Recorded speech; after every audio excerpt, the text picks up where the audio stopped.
Tonight, I'm going to tell a story about story of Sky Dancer. It's an old story, and actually years ago, when we were building, Turtle Mountain was building their second casino. The first one was not a very good one, but it was a starter. But second one is very grand. They were looking for a name for it.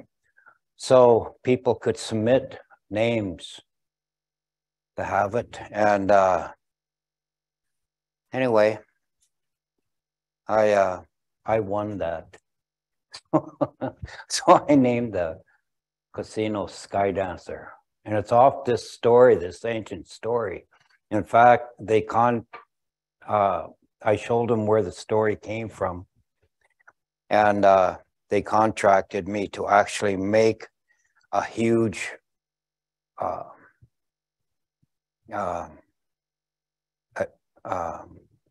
another scroll, but it was huge. So it's as long as this wall here. This wall, I think. That must be about 16 feet. So the scroll is actually about this big and goes very long. So you can see actually about it, tells the story. And so it has a very good moral to it, and and I'll tell you or what you might think that moral is at the end of this story. So, yeah. So Sky Dancer. There was a time when people were camped by this big river. And anyway, so a lot of people lived in this village. There was a lot of children. And there was this one couple there. Kind of a young couple. Not too young, but not middle-aged quite yet. And they love children. They love children. And they always wanted children of their own. But it never worked out. They tried, took different medicines and different things, and went seeing different grandmothers and grandfathers, medicine people, see if they could get any help, but just nothing seemed to happen. So instead of just sitting around and being lonely like that, they became very involved in their village with the children. Because for the most part, during the day, when the children weren't working, helping their parents or their grandparents or their uncles with whatever task that they had. And of course, in those days, when they were even pretty young, maybe 3, 4 years old, they already were helping their dads, their uncles, no matter what. They were showing them different things, you know, and they would have the kids practice that. So that's how they were learning. Same way with the mother and grandmother, they would teach the kids. But there was also time for fun. And so this couple kind of became the parents or supervisors when the kids were at play. They had this playtime. And so they would introduce to them games and different games, and they would have all kinds of fun. Sometimes it was, you know, they'd go on hikes in and around the village and do different things. And the guy would be with the boys and the woman would be with the girls. And sometimes some of the mothers that had newborns, they needed help. And they would be there to help in any way they could. So they were very popular in this village. And that's how they filled their day. Just help taking care of the children. Of course, they provided for themselves and the people were grateful. So the people would share with what they had, and everybody got along just good. Well, one evening, everybody had gone to bed and the village was quiet, and the man told the wife, he says, let's go for a walk. He said, let's go for a walk. Instead of just sitting here in the lodge. And they went for a walk along the river, and it was just, gee, the stars in the sky are just bright. You know, they walked along the river until they came to where there was a log right there, and they sat down. And they were just quiet, listening, watching the fireflies come out of the grass and go in amongst the trees by the water. And it was just a very peaceful and surreal experience. And they were looking up, and she says, you know, she says, look, she said, look, she said, look up there, she said. Here they seen these northern lights up there, and they were arcing in the sky. I know most of you have seen these things. They're just magical, you know. They were looking up, watching these, and here they seen a star, fallen star streak through the night sky like that. And it became invisible and went out. The man and woman looked at each other. Yeah, she said, I know. She said, it'd be so nice if we had one of our own. But she said, our children are all the children of the village. And she says, I'm happy I can just be there anytime to help them. She said, they're just like all of them are our own, you know. So they sat there for quite a while. He took her hand. He says, well, let's go back. He says, it's getting cool out. So they went back inside, and here they resumed their life the next day doing that. And my gosh, one morning, this woman, she gets up and doesn't feel very well. Doesn't feel very well. And she said, she said, I think I'm going to throw up. I don't feel well. So she got up and went outside. Man, he hurried himself and warmed up the pot of wabu, whatever they were, some kind of a soup they were eating, and getting things ready. Put some of it in a bowl, or, you know, make their bowls out of those birch bark containers. She come back in, and here she wanted some neebi, some water she drank. She said, I don't know. She said, I just got sick, you know. Well, that continued on for a while, you know, and she wasn't feeling very good.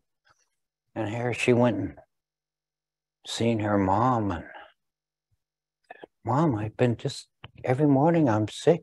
She said, I don't feel well, but it doesn't stay with me, she said. Oh, she said, oh, that's strange, she said. If I would guess, she said, you have symptoms of morning sickness. She said, something women are carrying, they have that. When the baby's starting to develop in them. Oh, that can't be, she said. That can't be. We haven't been able to have children in the longest time.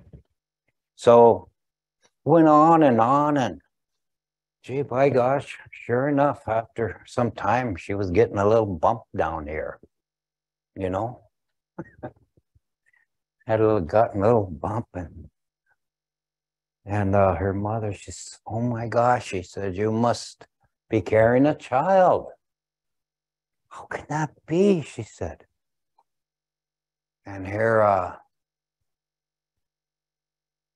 oh, she says, I can't be. And she just wouldn't believe it, you know, just couldn't believe it. And here, one night, they were kind of laying there watching the fire, and all of a sudden she felt this movement inside of her, this little kick movement. Oh, my God, she said, it's got to be true.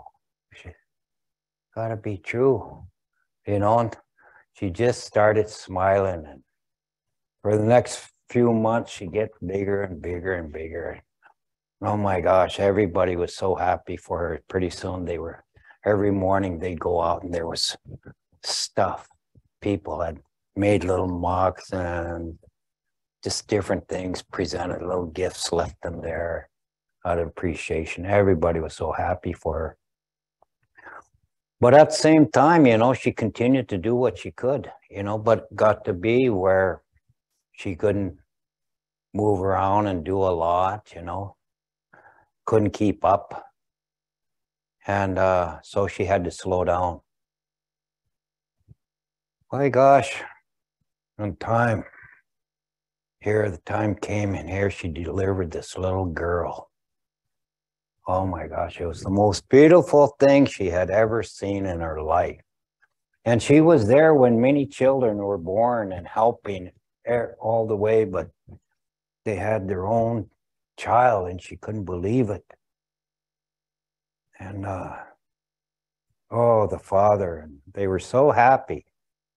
The father just doted over that child that, you know, it spoiled it, you know. They'd stay up just watching it when it slept. And so this is how it was, you know. And they taught that little girl as she got older how to be a good person. They realized they couldn't spoil her, that you would have a bad kid, you know. So they taught her about kindness. They taught her about love. They taught her about sharing. They taught her about caring for other people and helping other people. And she was such a beautiful child. I mean, she continued to work with the children, her and her daughter. Her daughter would always be there to help in any way. She was always kind in any way. She constantly was giving away her things. And so everybody admired her and loved this little girl. And so about, I don't know. How old are you, Grace? 10 years old. Okay. About 9 years old. Here one day, the father and mother was up getting breakfast ready and getting things ready. And here the girl was still sleeping in bed. And here, mother woke up. It's time to get up, she said. You're sleeping in late. Come on, get up. Little girl says, Mom, I don't feel good, she said. What? Why? And here she kind of felt her head. She had a little fever going. She thought, well, that's not unusual. That's, you know, sometimes.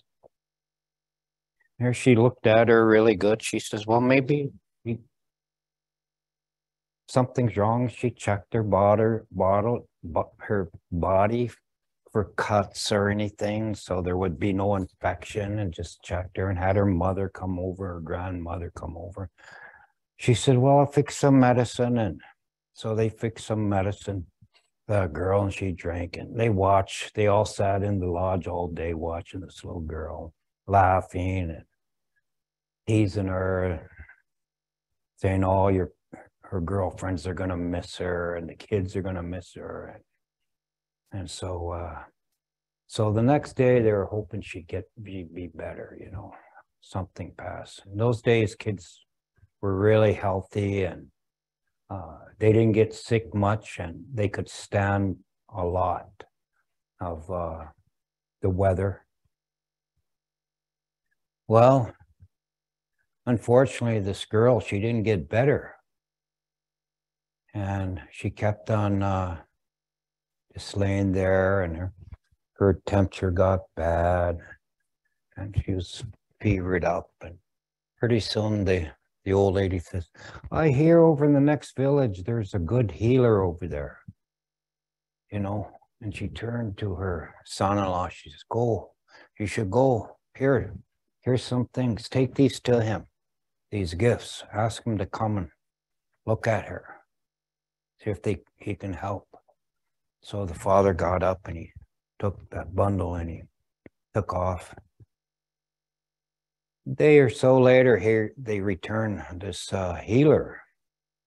And he looked at her and talked to her and looked at her eyes and listened to her like that. And he says, I got some medicine for her, make her well. And so he fixed up this medicine, and gave it to her.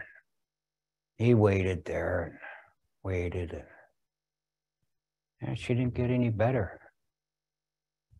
He said, this medicine always works. He said, she should be getting better.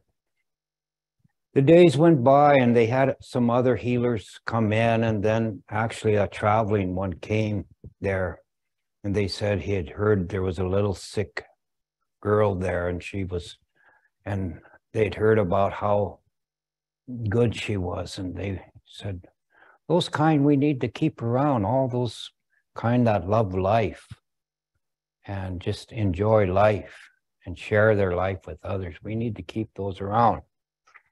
So he got busy, and he was trying to doctor her. But in time, the girl got worse, and all of a sudden she expired. She passed.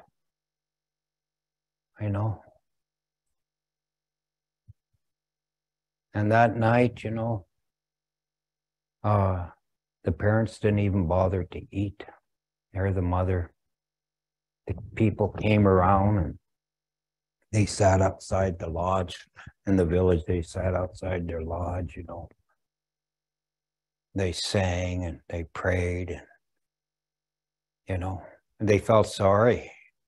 They felt really bad, that this had happened to them. And they questioned why it happened. How could this have happened? And the father, he sat there and he held his wife, and they both cried, and by gosh, the next day, they cleared away the fire pit. Cleared away the fire pit like that. And they started digging a hole right there.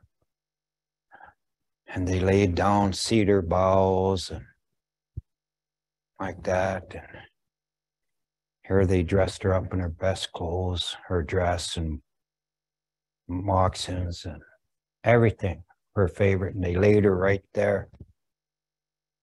And people would come in, leave gifts. And are you there? And here Grandma would start singing, asking the spirits to send her on that path to where the souls go. They stayed there with that body of that child. They had a fire going outside for 4 days, 4 nights, to help that soul, guide that soul to the spirit world. Then after that 4 days, they secured the door and they left there. And the people moved there. The whole village just moved a little ways away. But the coverings of her home and her home, that was her memorial there. And that's how they would bury back in the old days. They'd bury right in the center of their home. They would leave their home. What was their home? That was her home. That's all she knew. That's where she slept, where she laughed, where she ate, where she gave love, where she received love, where she received her teachings. She didn't know any other thing. So in those days, they didn't have like a cemetery. And that was the custom back then. So they sat there, the couple sat there for a long time, and the mother, she said, well, we had her for 9 years. It was the best part of our life, she said. And I couldn't be happier for the gift the Creator had given us. I'll always remember that, and I'll always smile, and the smile on her face and her hug I will never forget. And she said, but all this time, the father, he was, you know, he was kind of bitter. And he questioned Nebo when he questioned death. How could the Creator allow death to come in and take one so cherished and loved? That never an angry word, never an ill temper, but everything was taught with love. And that, was it something they had done wrong? Was there something? But the man wanted to know. And it just didn't sit well with him. And the wife consoled him and said, we will go back to our previous life with the memory of our daughter, and we will be with all the children. And we'll continue to be with the children, she said. The people want us to come get through this. And, you know, we need to get through this, she said. And so every day the woman would get up and she put on a happy face, you know, approach the day with a good thought, and she resumed her life with all the children. And she could be seen sometimes laughing, but yet sometimes tears would be coming on her face, you know. But, you know, she was a strong woman and she got through it. But the man, you know, he wandered around outside the village and started being a loner, wouldn't participate. And sometimes there would be arguments, you know. One day, the wife says, what are you going to do? You can't keep being like this. You got to do something. You got to move forward. And the man says, well, I've made a decision, he said. And she said, what's that? She says, I'm going to go get my daughter and bring her back. What? She said, yeah. I'm going to go get our daughter. It doesn't matter where she is. I'm going to bring her back from that spiritual world, that spirit world, wherever those souls go. She said, I've never heard of such a thing. How can you even think that? We are here and they are over there. There's a divide, a great divide. Haven't you heard the elders? You can't pass that. You can't pass that. He said, I'm going to find a way. So he said, if you will help me, he said, and support me, he said, make me some moccasins, he said. I don't know how long I'm going to be gone. And she tried to persuade him not to go. But he was determined, you know. You know how it is sometimes when you speak to your men. There's no turning the back, you know. No matter what, they got to learn for themselves. Stubborn sometimes, men. Well, women too, but anyway, so here after a few days, the wife had made him 3 or 4 pair of moccasins. Here he put it in his bag. Here, put his bow and arrow on. Here he threw his robe over his shoulder. He hugged his wife. He said, I can't say when I'm going to be back, he said, but I will come back. He said, and he left. Here he traveled from village to village, asking that question. How I can telling the people the story about his daughter, how she was taken suddenly for no reason at all. He had no understanding of why all this happened to them or how it could even happen. And a lot of the elders or leaders of those villages, they would tell them, go back home. The journey you're on is hopeless. Go back home. Go back home to your family. Your wife, she misses you, I'm sure. This journey you're on, you're losing valuable time with them. He said, I'm gonna find an answer. So he went about this for quite a while. He went about this looking for somebody who could give him some kind of wisdom, some kind of knowledge, how to get into the spiritual world. Well, he covered many villages in his region, in his area. And one of them said, you know, what you're asking is impossible, but I hear there's a man, and he pointed to a direction. He said, way out west, he said, there's a man who might know something about that. He's kind of a crazy old man, and he knows things that other people don't know. He said, maybe he'll have an answer for you. So he told him how to get to this place. My gosh, after many days here, he finally got to this small village, and he asked about this wise man, knowledgeable old elder. Yeah, he lives over there and back. He has no family anymore, but we take care of him. We feed him. We take care of him. He's okay, but he's very independent. Kind of crazy, that old man. He tells stories to our children sometimes in the wintertime. And here, so he went over there, and here that old man, pretty old. You could tell he'd been by himself for a long time. He didn't, how he was dressed, no wife, no partner, no family. Moccasins were kind of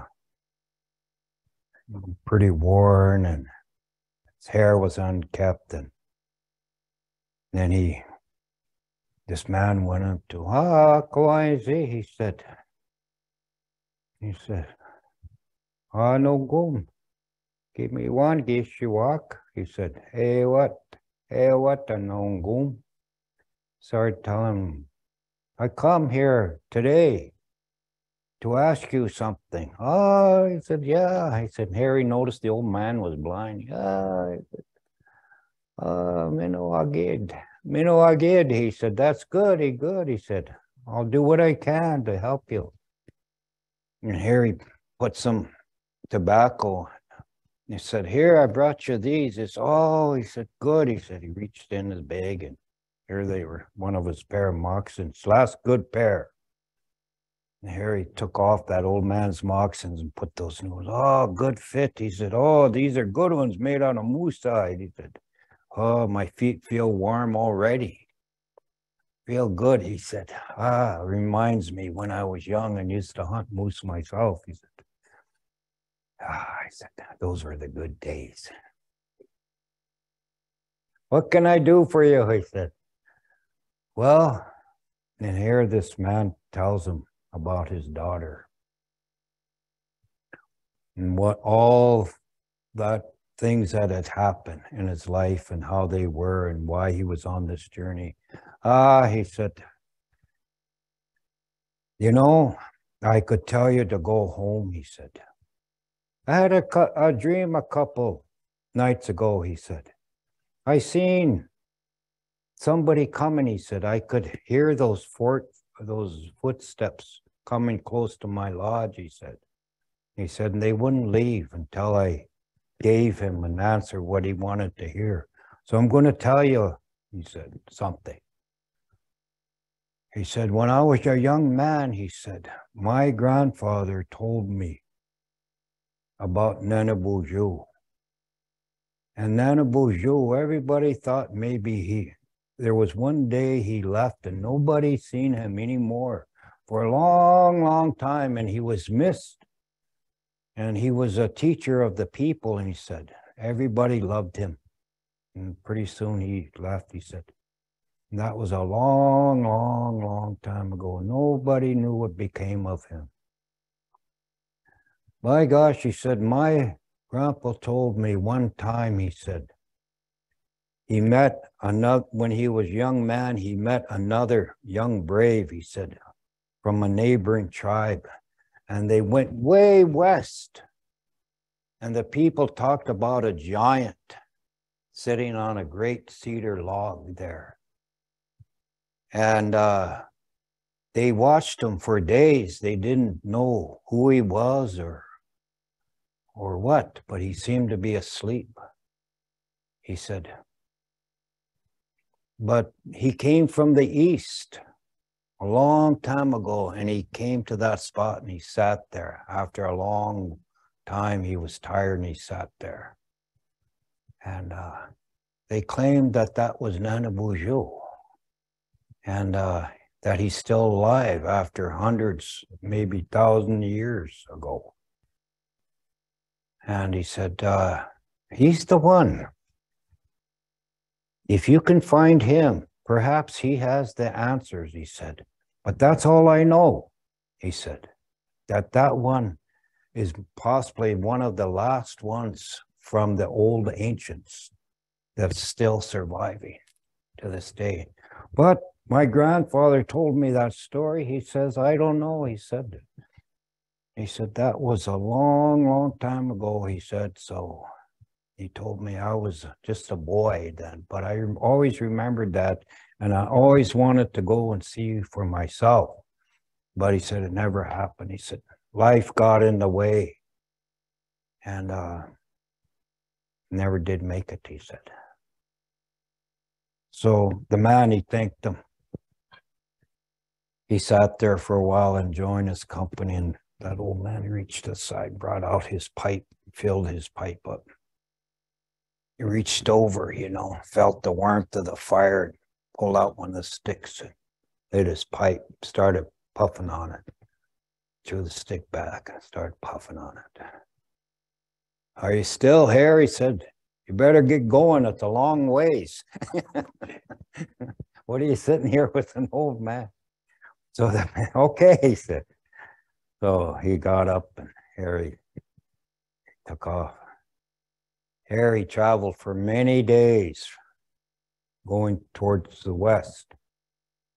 There are many days, and that old man says when he gets to the mountain, he sees the mountains, he said, turn to your right. Not sharp, he said, but turn a little bit to your right and go to the northwest, he said. Keep going as straight as you can, he said. Go into the mountains, he said, and keep going, he said. For one moon, one full moon, he said, you should come to a land that's filled with great cedar trees, this old man had told him. There, he said, look for a big clearing. Close to the top of mountains, you're going to find them there. That's what my grandfather had said. So he had told him that. So this man journeyed.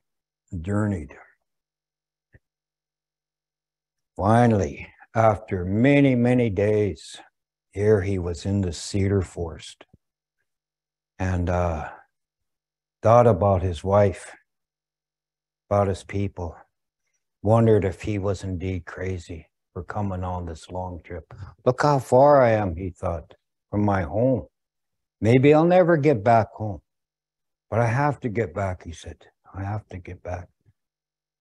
And so while he was walking here coming through this big cedar forest. You ever been in a cedar forest? It's just thick, but smells good. Here he broke through these big cedar trees, and and here there was this big meadow, and here on the west side of this meadow, he looked over it. He looked for a while, and sure enough, he made out this, right next to these giant trees, there was this configuration, this looked like a human sitting on a big stump of some kind. And here he walked across the meadow, and here was this big giant person, this long white grayish hair way down to the ground. Here was just filled with moss and ferns and stuff, Its hands just looked like kind of almost like dirt, all wrinkly, and his clothes are just tattered, but he was all covered with moss. And here he walked up right in front of him. And here he, all of a sudden, that man went, took a big sigh. That man thought, oh my gosh, here he is. So he stood back and he looked, he said, Nana Bougeot. Kind of in a loud voice, and he said, Nana Bougeot, in a louder voice. And finally he said, Nana Bougeot. He just hollered as high as he could, as loud as he could, and all of a sudden that giant, and here when he shook his head like that, who awakens me? Who awakens me? And here he said, it's I. And here Nana Bougeot look around, and here stuff was falling off his head, and everything had been covered in all this moss. And he looked, what do you want? He said, I was having a good sleep. Probably about 900 years. And here, so this man talks to him, tells him his story, and how he's there to go get his daughter. He said, what you're asking is a really hard thing, he said. There's a lot of danger in what you're asking, he said. He said, yes, it can be done. It can be done. He said, in fact, he said, right here, he said, this is the doorway right here. Here he put his hand down, right here, into the spirit world, right here. He said, but first, he said, you must prove yourself worthy. He said, make me a bag as tall as you, he said, out of cedar, the inner bark of the cedar. Weave a basket for me, a large basket. The man thought, what? What do I need a basket? Why should I make a basket? Do what I say, he said, or I'm going back to sleep. Here he laid his head. Oh, okay, the man said. So he runs into the cedar forest, and he's stripping the bark off these trees, and he's pulling these big, long pieces of the inner bark of that cedar. They're just, he's testing them. They're just nice and taut, strong. Starts rolling them. He gets one from one top like that, puts out two beams like that, and he just starts weaving in and out, in and out, in and out, in and out, in and out, in and out. And finally, he's just weaving fast. By the end of the day, here he brings it out around, and he ties the end, one end, the bottom, and he weaves the other close. Pretty soon he has a big, tall bag. There, he said, I've completed. Huh? He said, what? What are you doing there with that cedar bag? Well, you told me to make it, he said. Oh, yeah, that's right. Yeah, he says, okay, he said, that's good, he said. That's good, he said. He said, well, he said, I guess you know something anyway, he said. Well, he said, I'll tell you what, he said. he said, when you go into the spirit world, he said, you got to be careful, he said, because in the spirit world, there's no floor. There's no sky. There's nothing there, he said. Just the stars and the openness, he said. He said, you might be scared. He said, you might lose your way, he said, because once you go in, I have to close the door. Well, where might I find her? He says, look north, he said. Look north, he said. When you run in, he said, run straight and on your run for a little bit, he said, and then on your right arm, he said, point north. He said, there, he said, you're going to see a bright light. And he said, you're to go towards that light, he said. And he said, and after some time, you'll get to this light, and it's a big lodge, he said, full of light, a big lodge full of light, he said. And you're going to look in, he said, and you're going to see all these spirits dancing.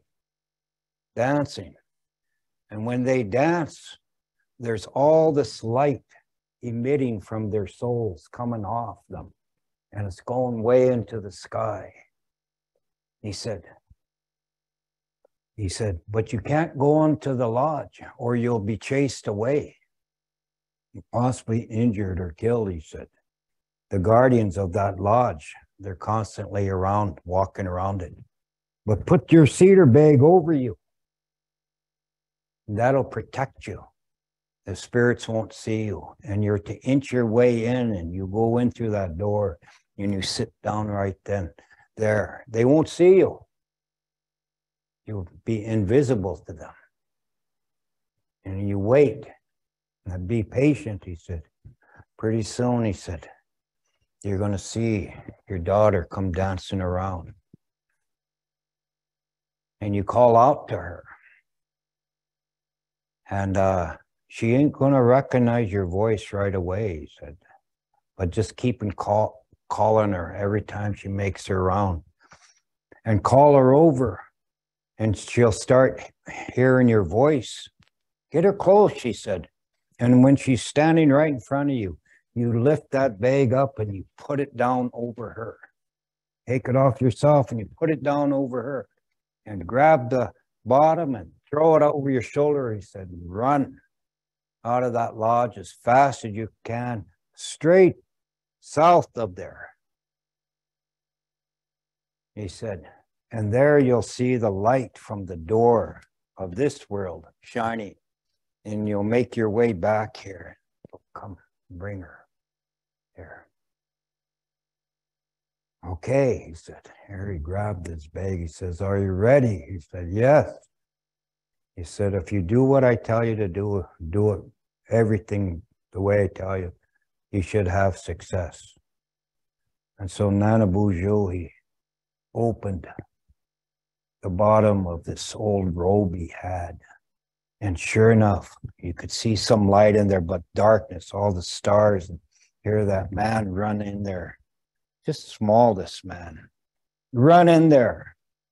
And here Nana Boozhoo closed it up and hear this man run.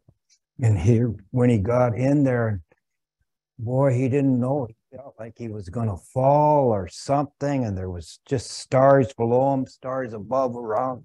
He didn't know if he was running sideways or what.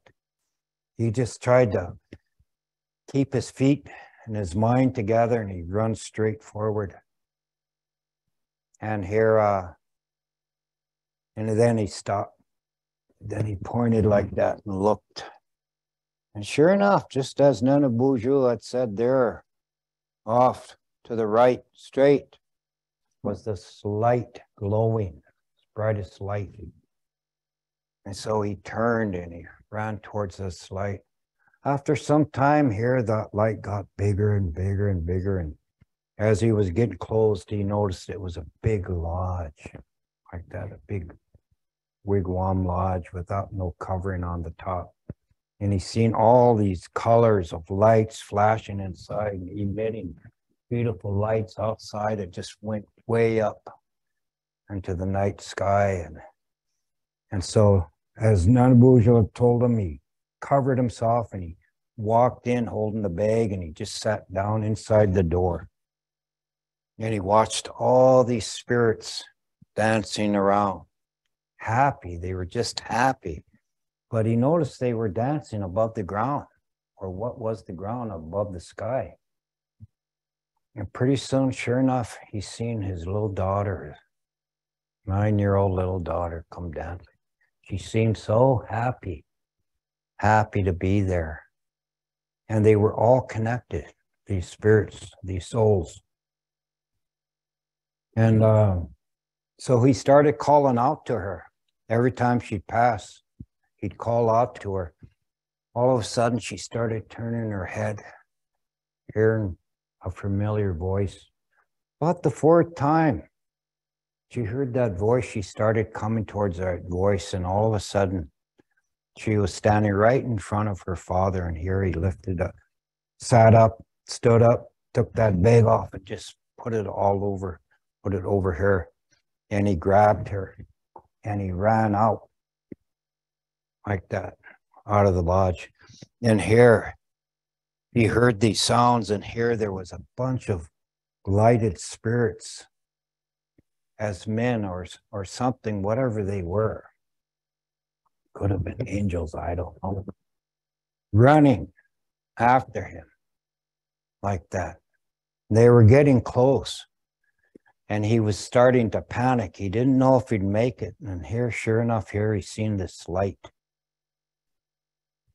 just appear, but it was horizontal and just appeared out of nowhere. And he ran towards that light, and he ran into the light, and here when he ran through that light, and here he was in his own world, and he kind of fell down. He said, "Hurry up." He said, "Tie the opening of that bag up." And here he took one of the long strings, and he just tied it up really good. "Don't let her out," he said. "No," he said. "This is the most dangerous part," he said. "Whatever happens," he said, "do not open that bag."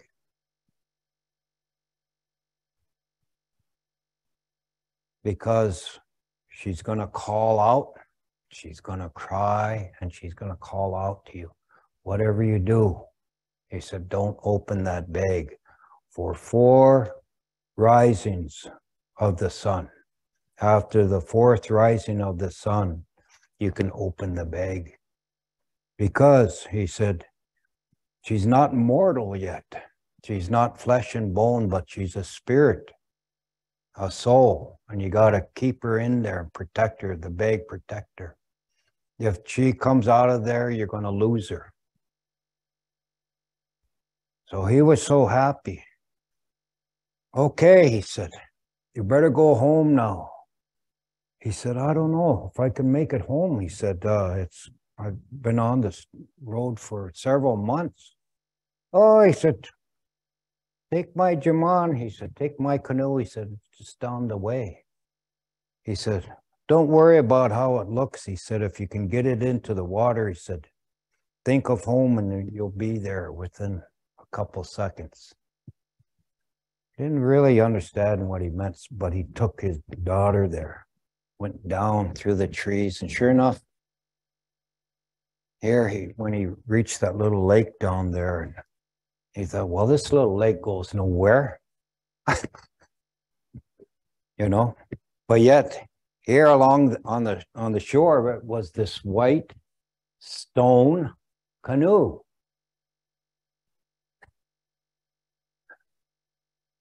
Nanabujo had a white stone canoe. Yeah. Yeah. He had a magic canoe, a magic car, truck, taxi cab. Yeah. So he got down there and tried. Oh my gosh, he said, this thing will sink, he thought. But he thought to himself, well, this old man, he hasn't done me wrong yet. He said, if I can get it in the water, maybe something will happen. So he pushed it, finally, he pushed with all his might, finally got it into the water a little bit. Drew that, placed that cedar bag with daughter in there, and he jumped and got in there. There was a paddle, and remember, just put the paddle in the water. He said, it'll take you home. Sure enough, he put the paddle in the water, and all of a sudden, he just seen, all of a sudden, there was this big flash. And here, when the flash stopped, there he was. The white stone canoe was parked, was moving right onto the shore of where his village was.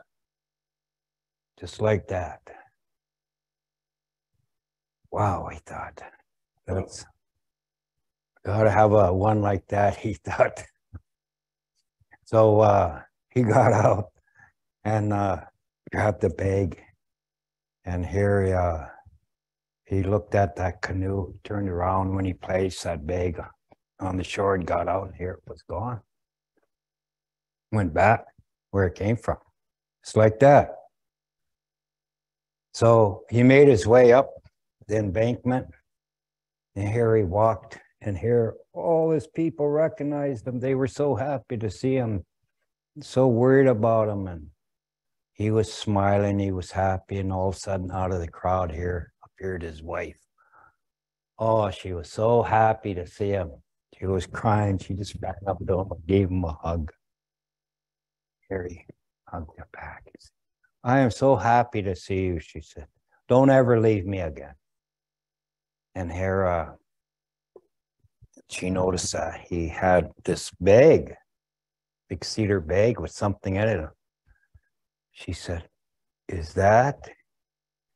Yes, he said. He whispered to her, let's go back to the lodge.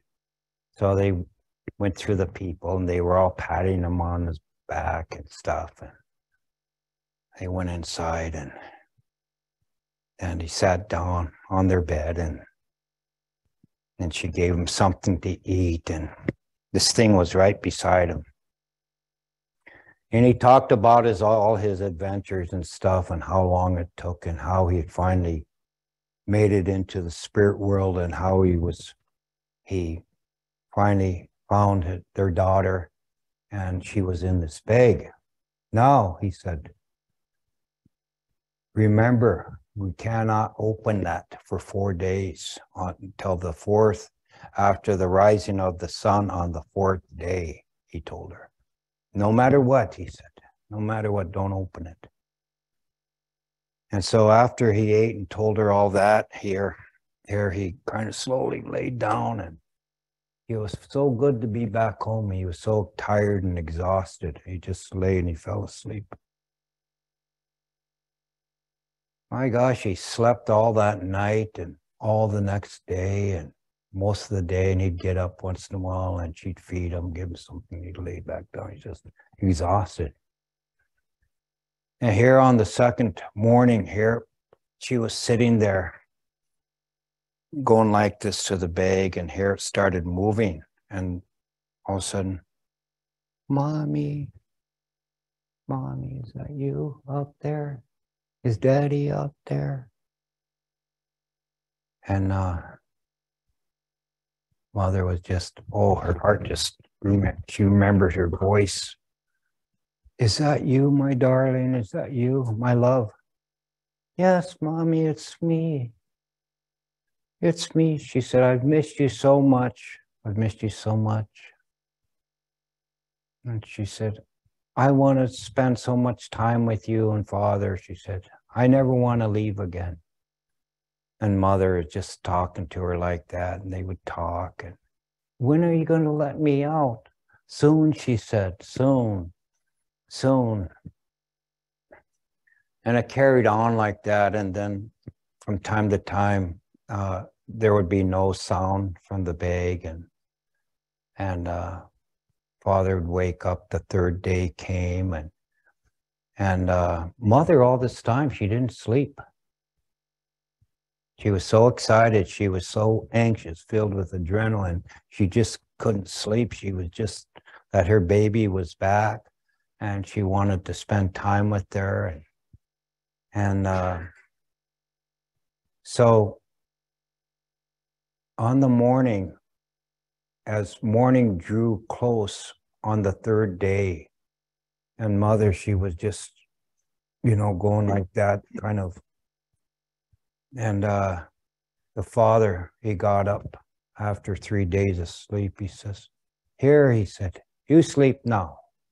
He said, "You sleep." He said, "And I'll watch," he said. And here she just kind of dropped her head right there and had her robe over, and she just kind of went to sleep. In a little while, father, he went back to sleep too. And for some reason or another, mother woke up. It was dark. And here, because that girl was calling out to her. "Mother," she said, "Mother." She said, "Open the bag, it's time." And she said, "Are you sure?" She said, "Yes, open the bag." "I don't know," she says. "It's still kind of dark out, but I see some of the light." She says, "I don't know what day it is." And here she tried to wake her husband. And Harry was just so still tired, he couldn't wake him up. And she says, "It must be the 5th day." And she had lost a day in here. And she started untying it. "Hurry, mother, hurry, hurry, mother." And so she untied it. And here, just as she was untying it, and it was loosening up, like the father woke up. And he says, "No, you gotta wait. Gotta wait. The sun's coming up. Just gotta wait." And here, when she opened it just a little bit, here this flash of the spirit came out of the bag and went right through the smoke hole of the wigwam that flashed up. And the father said, "No, no, come back." And here, that soul of that little girl went back to where they had captured it. And mother started crying. I was confused. I was confused. I was so anxious to hold her." And here he just hugged her, and he said, "I got to see her. She was so happy where she was, And so that night of the 4th day, they went to the same place on that tree, and they sat there. And here they seen these northern lights. And they were just dancing like that, just dancing. And there were several stars straight through the sky like that. And they said, "Yeah, she's happy there. We know she's happy. She's in a good place. She's happy." So sometimes we have to make the journey. And what we ask for, what we seek, sometimes it doesn't turn out to be what we seek. It becomes something different. But we have to make the journey to find our answer, to find our peace. Yeah.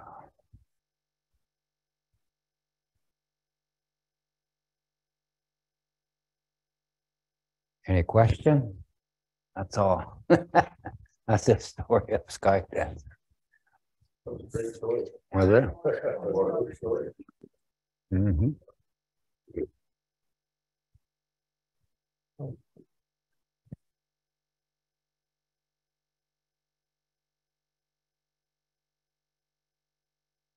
So what do you think, Grace? What did you learn from the story? Did you learn anything?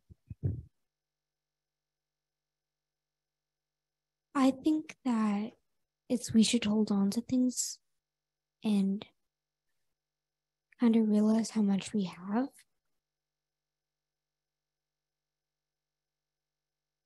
Very good. Very good. Anybody else? Want to share?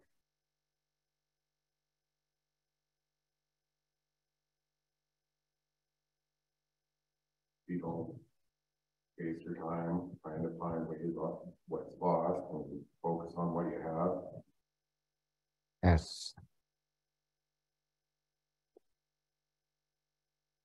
Oh. The flowers first in the room, so.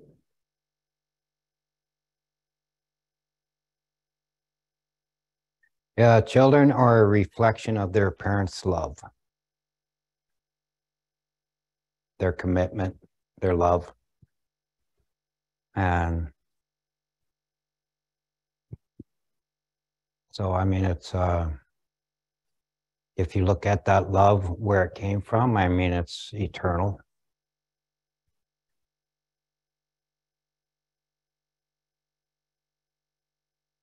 So the reason I thought that would be a good story for a casino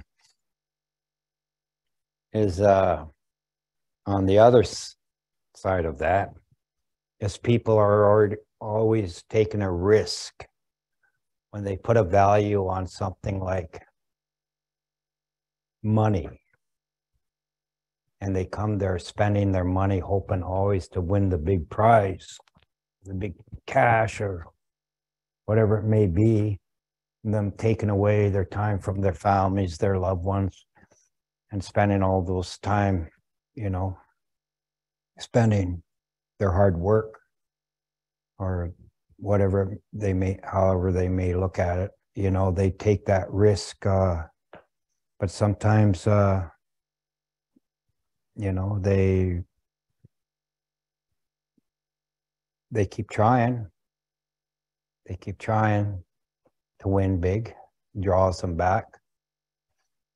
And like the man, you know, he had to make that journey. He did that in anger.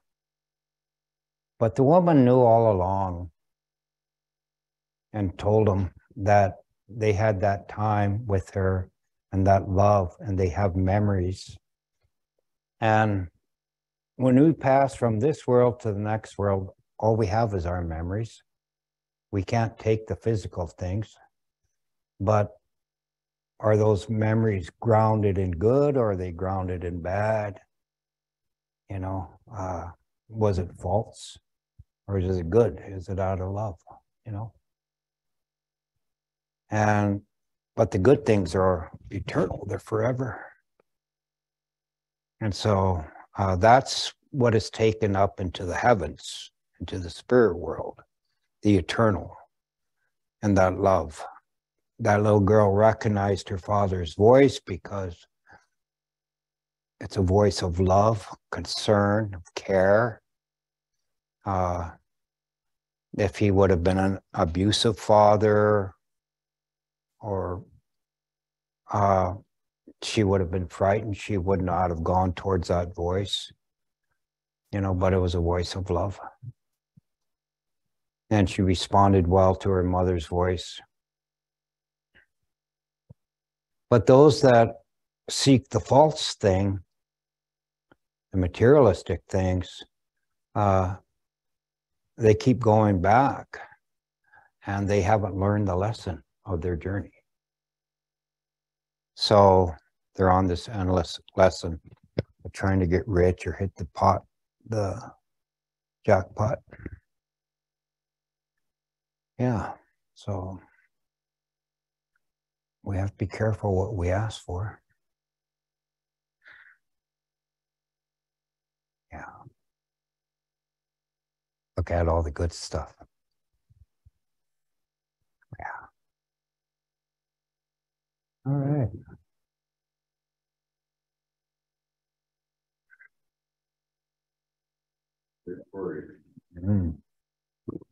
Rich. There'll be more. So all these teachings off the scrolls, they have valuable teaching for the listener. Yeah, it's always on. Even the young ones draw something from it, can draw something from it. So on all levels, they're teaching stories. Yeah. Well, let's have a snack. Okay, I guess I'm done, but I don't know what time it is, but I have a couple cookies. Yeah. How's that cup? You like that cup? Yeah. Just Oh, we forgot to bring the cups down. Oh, that's okay. Here you have some. Great. There's cookies over here. Did you guys eat up all those cupcakes? Yeah. Your dad ate most of them. Your dad and more of them. That's good.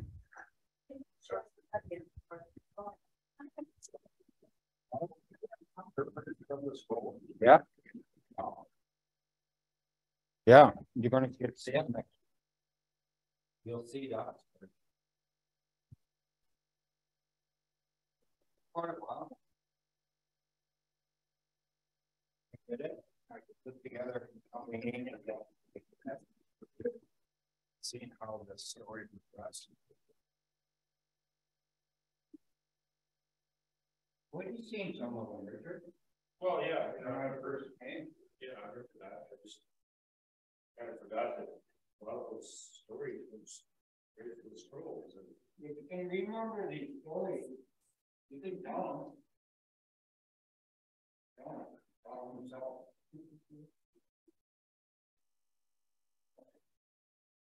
These are nation stories. They belong to our people. How long did Sable schools were? How long did Sable schools were? About 500 years. Roughly, or They were 180 or 180. but the one guy got the reproduced one for 40 some years. Okay. The group for one final, I'll say, enemy is light, but it's heat. Can't keep them in a fire or something like that. No, it's standard one of the birch is the one of the birch here. It's the internet because it's layered. Yeah. Don't expose it. You can only expose it with so much heat, but if you keep it in heat for long, it'll dry out. Become brown. Yeah. And brittle.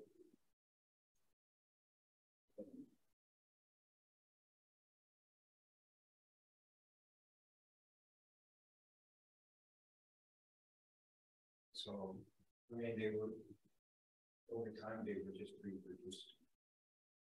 They probably would have been produced longer, but they were kind of hidden away.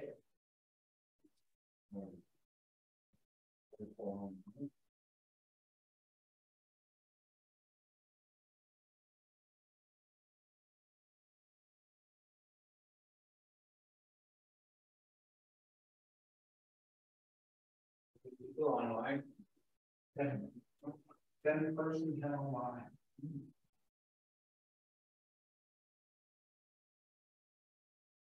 Oh, so you're doing another one tomorrow night?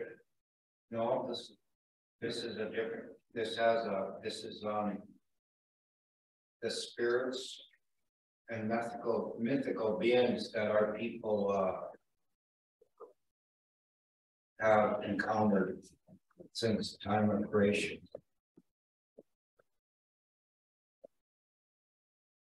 Yeah. Some of them are good, some of them aren't good, but there's a few that are.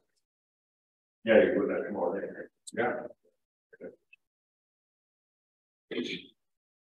And so man from the beginning has interacted with these spirits. Some have been very helpful. Some of them are actually mythical beings that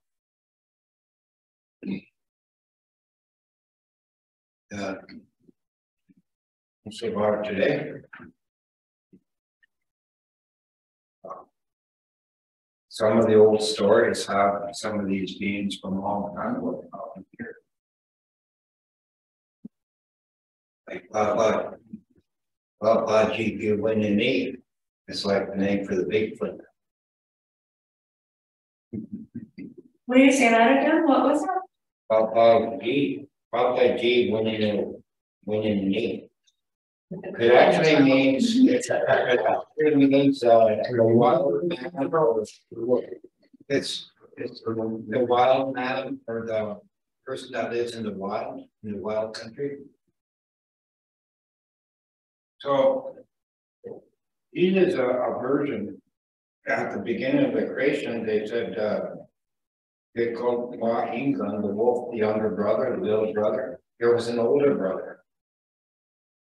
And some say he was part of a different part of a creation. Because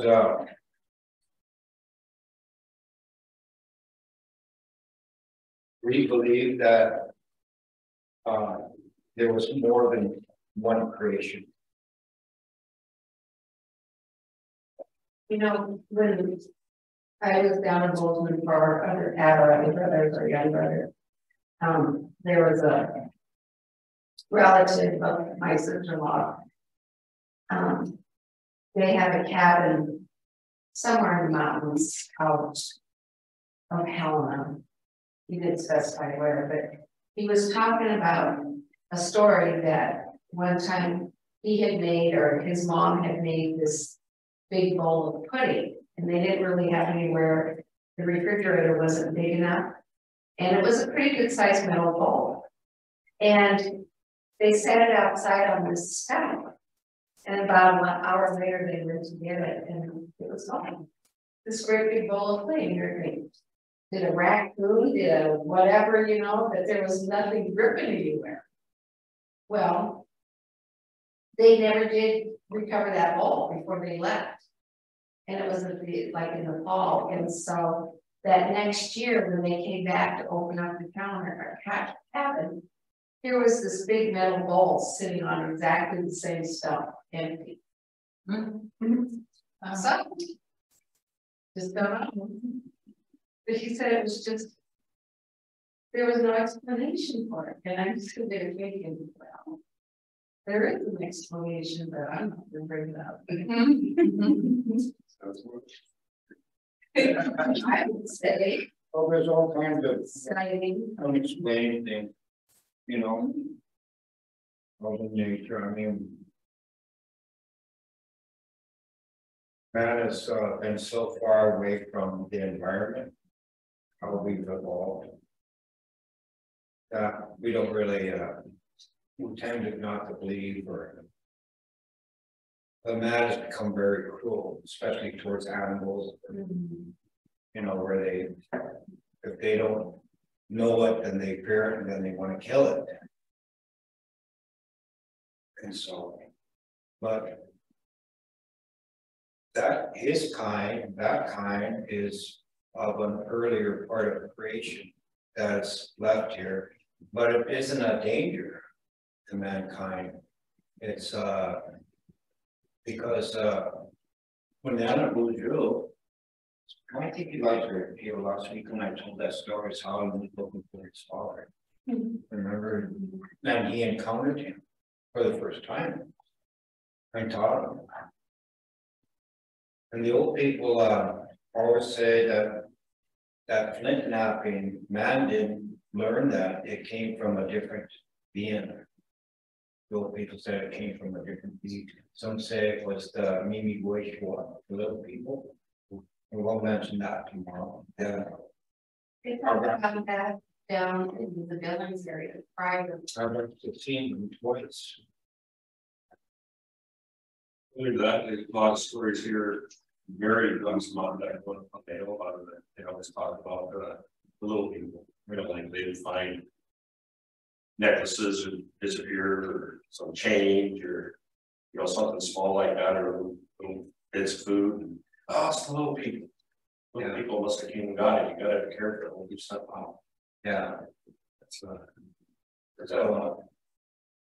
Yeah, they mean no harm. They actually they're symbolic of the 7 teachings when we speak about honesty.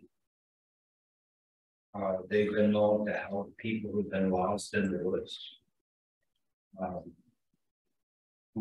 And you know, find their way back, you know, or injured, or then their way out, and then they wake up there by highway or road or something there. But everywhere I've gone, they're all over. I mean, even like in South Dakota, you know, people have seen them. My son